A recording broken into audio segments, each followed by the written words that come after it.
ini, saya Nur Fatina Joel Bintar Raza merupakan pelajar PPSLP Bahasa Melayu ingin membincangkan secara terperinci tentang konsep dan fungsi kesusasteraan Melayu dan serta manifestasi akal budi yang terdapat dalam pantun, syair, sloka dan gurindam. Baiklah, tanpa melengahkan masa, saya akan teruskan perbincangan ini dengan takrifan kesusasteraan Melayu. Menurut Siti Hajah Abdul Aziz 2011, istilah kesusasteraan diambil daripada perkataan Sanskrit iaitu sastra yang membawa maksud sebagai huruf ataupun buku indah. Selain itu, menurut Kamus Dewan edisi keempat, kesusasteraan membawa maksud seni yang menggambarkan keindahan dengan bahasa. Manakala Melayu bermaksud sebagai nama suatu bangsa dan bahasa yang menggambarkan budaya Melayu. Kesusasteraan Melayu juga merujuk kepada hasil karya yang dicipta dalam bahasa Melayu seperti novel, cerpen, drama, sajak, prosa dan puisi, di mana karya-karya ini menggambarkan keindahan, kehalusan, nilai kemanusiaan dan citra masyarakat. Sastra juga merupakan gambaran terhadap peribadi seseorang yang terbentuk melalui pengalaman, pemikiran, perasaan, idea, semangat dan keyakinan. Baiklah, kita teruskan pada jenis, bentuk dan ciri-ciri yang terdapat dalam kesusasteraan Melayu. Berdasarkan pertemidan tersebut, kita dapat melihat kesusasteraan Melayu ini terbahagi kepada dua jenis iaitu prosa dan puisi. Menurut Kamus Dewan edisi keempat, prosa membawa maksud sebagai karangan yang bertulis dengan bahasa yang biasa, manakala puisi pula bermaksud karangan yang berbentuk sajak. Baiklah, prosa terdiri daripada prosa tradisional dan prosa moden. Prosa tradisional ini mempunyai dua jenis iaitu sastra rakyat dan sastra istana. Sastra rakyat ini disebarkan secara lisan, memiliki sifat tradisional dan lama, wujud dalam variasi yang berbeza-beza dan bersifat anonimi iaitu menggunakan nama samaran serta wujud dalam bentuk berpola dengan plot yang hampir sama dan merupakan hak milik masyarakat yang menciptakannya. Sastra rakyat terbahagi kepada tiga jenis iaitu mitos, legenda dan cerita rakyat, manakala sastra istana disebarkan melalui tulisan seperti hikayat Seri Rama dan hikayat Raja Pasai. Pada prosa moden pula, prosa moden terdiri daripada cerpen, novel dan drama. Cerpen merupakan cerita pendek yang menjadi medium dalam menggambarkan sikap, perasaan, pandangan dan fikiran serta hanya mempunyai satu tema sahaja. Novel merupakan prosa rekaan yang panjang yang termuat bahagian daripada sebuah kehidupan. Drama pula merupakan penyampaian mesej atau pemikiran melalui lakonan dan mempunyai unsur intrinsik. Seterusnya, puisi. Puisi juga terbahagi kepada dua jenis iaitu puisi tradisional dan puisi moden. Puisi tradisional ini mempunyai empat jenis iaitu pantun, gurindam, syair dan sloka. Pantun merupakan cara rangkapan tertua milik masyarakat Melayu. Pantun mempunyai banyak jenis rangkap termasuklah 2, 4, 6, 8, 12 rangkap dan pantun berkait. Bentuk pantun juga memiliki unsur pembayan dan maksud. Terdiri daripada 4 hingga 6 patah perkataan, 8 hingga 12 suku kata dan rima akhirnya sama ada AA ataupun AB. Kita lihat pula pada gurindam.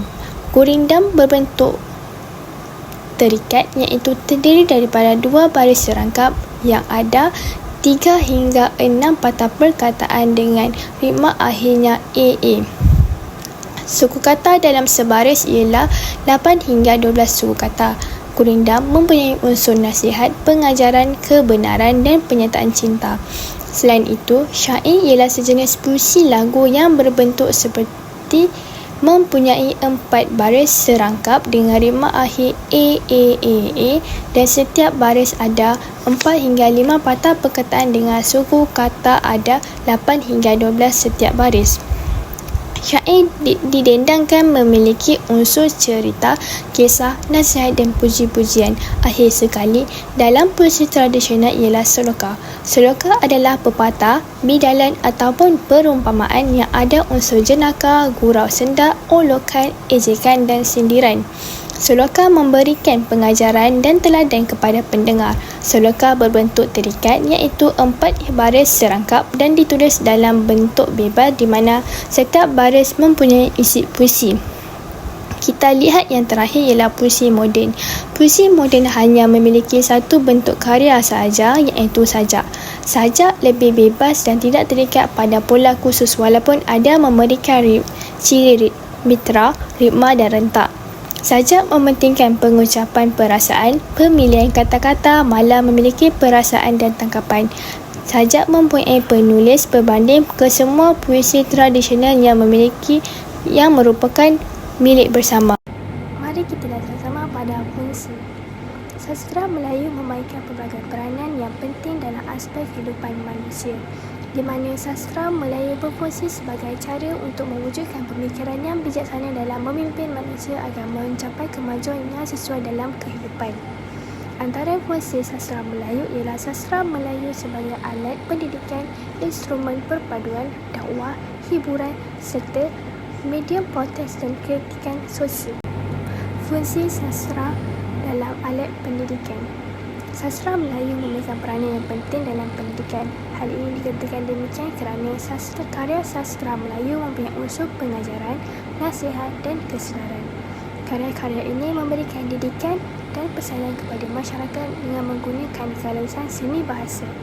Sastra juga dapat membina insaniah dalam kehidupan manusia dan mengembangkan pelbagai disiplin ilmu dan dakwah.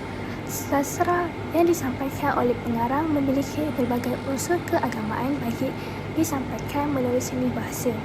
Hal ini dikatakan demikian kerana pengarang mahu menyampaikan mesej yang baik, mengajar bagi melaksanakan syariat Islam yang betul dan mengingatkan supaya menghindari daripada melakukan kemungkaran. Perkara ini dikatakan hampir seluruh hasil karya kesusasteraan Melayu mengetengahkan unsur dakwah dengan menitik beratkan nilai-nilai mendidik sebagai hiburan, di mana karya-karya kesusasteraan yang dihasilkan memiliki unsur hiburan. Unsur hiburan ini boleh dikatakan mempunyai irama dan rentak yang tersusun. Pengarang menghasilkan karya sastra dengan meletakkan aspek hiburan melalui ungkapan, keindahan kata-kata ataupun kelucuan. Unsur ini dikatakan dapat menghiburkan masyarakat kerana memberikan keseronokan. Perkara ini secara langsung berjaya membelai emosi pembaca dan pendengar. Fungsi yang terakhir ialah medium protes dan kritik sosial. Sastra diumpamakan sebagai rakaman kehidupan daripada pelbagai dimensi.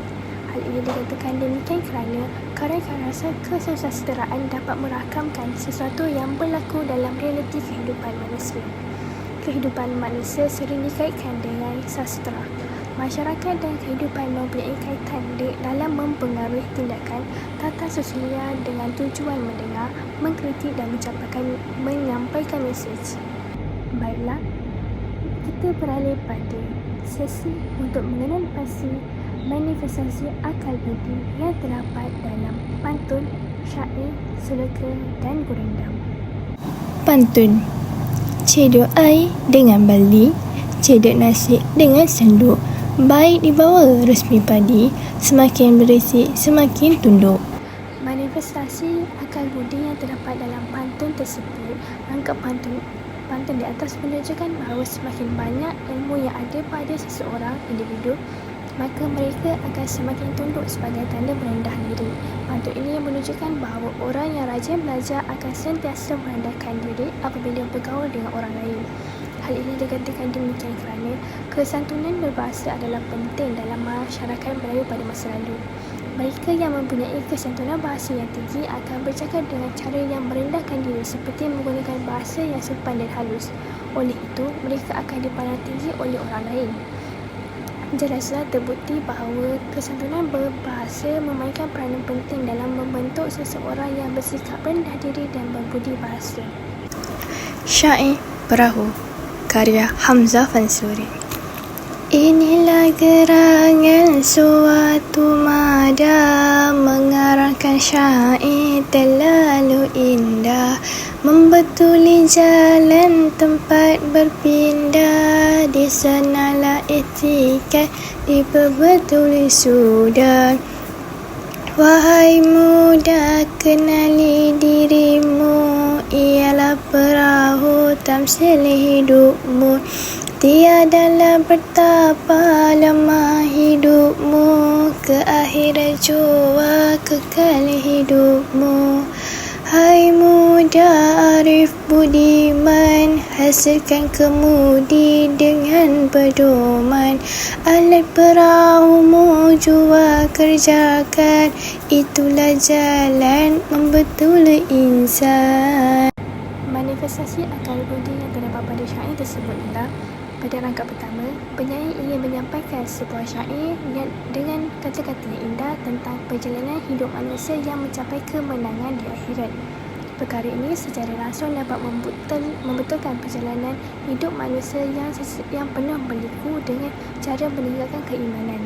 Hal ini dikatakan demikian kerana kita dapat melaluinya dengan sebaik-baiknya apabila kita memiliki iman yang kokoh dan kuat. Iman yang kokoh dan jalan tauhid yang benar dapat memberikan kejayaan sama ada di dunia maupun di akhirat. Manakala pada rangkap kedua, penyair mahu golongan muda mengenali diri mereka terlebih dahulu sebelum mengenali Allah. Rangkap syair ini menjelaskan permintaan penyair agar kita mengenali Tuhan selepas sudah mengenali diri sendiri, dan beliau mengibaratkan kehidupan manusia seperti perahu yang menjelahi lautan, di mana kehidupan di dunia hanyalah sementara dan penuh dengan cabaran yang menunjukkan bahawa hidup kita ibarat perahu yang dipukul ombak. Pada rangkap ketiga, golongan muda yang arif budiman perlu menjalani kehidupan dengan pedoman yang dimiliki. Pedoman merupakan garis panduan untuk menjadikan seseorang yang bijak dan berbudi. Mereka mesti mempunyai pegangan yang kokoh berdasarkan Al-Quran dan As-Sunnah. Gurindam Petua Hidup, karya Zabba. Fikir dan kata. Kurang fikir, kurang siasat,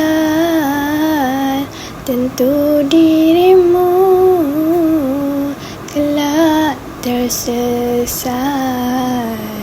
Fikir dahulu sebelum berkata, supaya terelak silang sekitar. Perkataan tajam jika dilepas, ibarat beringin, racun dan upas. Kalau mulut tajam dan kasar, boleh ditimpa bahaya besar. Manifestasi akal budi pada gurindam ini, pada rangkap pertama, unsur nasihat boleh dilihat melalui istilah fikir dan kata, yang merujuk kepada pemikiran terlebih dahulu sebelum melontarkan idea dan perkataan yang ingin diungkapkan oleh seseorang. Selanjutnya, rasa kurang fikir, kurang siasat bermaksud bahawa kurang berfikir dan kekurangan pengetahuan akan membawa seseorang itu ke jalan yang salah, seperti yang dinyatakan dalam frasa tentu dirimu tersesat. Pada rangkap kedua, ia menyatakan bahawa seseorang harus berfikir dengan teliti sebelum mengucapkan sesuatu untuk mengelakkan perselisihan faham dan konflik antara satu sama lain. Pada rangkap ini jelas menunjukkan bahawa berfikir dahulu sebelum berkata-kata dapat mengelakkan sebarang salah faham dan persengketaan sesama manusia.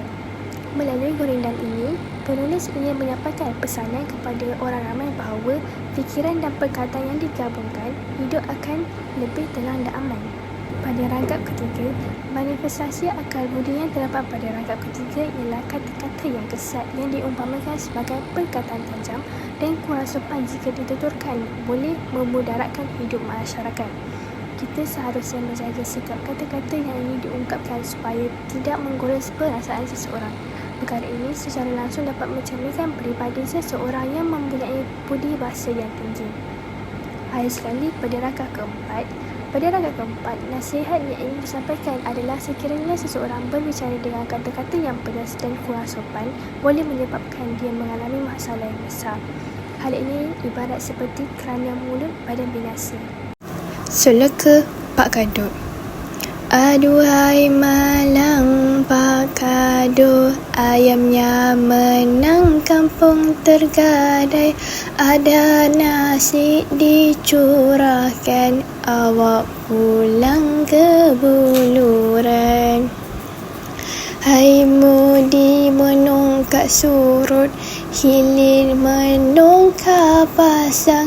Ada isteri dibunuh, nyaris mati oleh tak makan.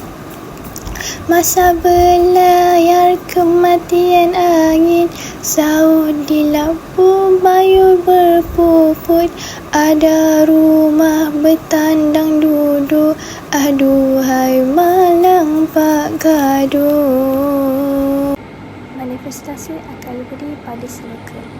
Pertama, menunjukkan betapa malangnya Pak Kadut kerana sifat tamak yang ada pada dirinya telah binasa, kerana dia tidak menyedari bahawa raja telah menukarkan ayamnya.